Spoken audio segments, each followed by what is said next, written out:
मधुबनी जिला में मिठैया बटतै गे कि जहिया छौरा पटतै गे तहिया मुर्गा कटतै गे कि जहिया छौरा पटतै गे तहिया मुर्गा कटतै गे।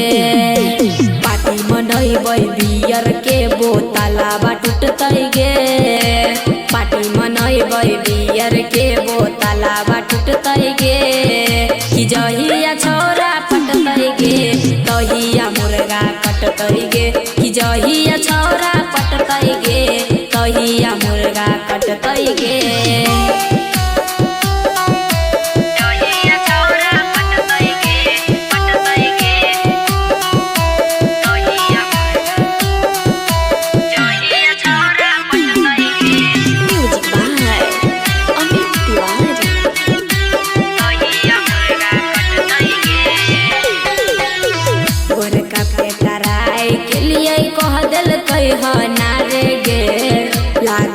कि मर जैबै हम त कुआरे गे गोरका पेटराय के लिए कह देलकै ह नारे गे लागह कि मर जैबै हम त कुआरे गे। कहिया अतै उ दिनावा हमरा भिरिया अतै गे कहिया अतै उ दिनावा हमरा में सटतै गे कि जहिया छौरा पटतै गे तहिया मुर्गा कटतै गे कि जहिया छौरा पटतै गे तहिया मुर्गा कटतै गे।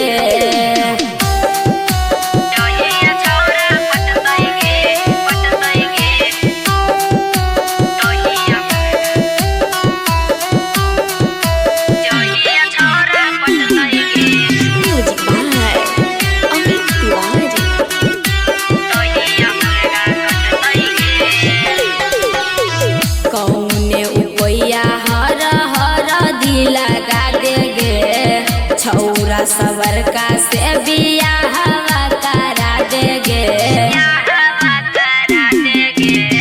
कौने उपैया हर हर दिल लगा दे गे छौरा सवरका से बियाह करा दे गे।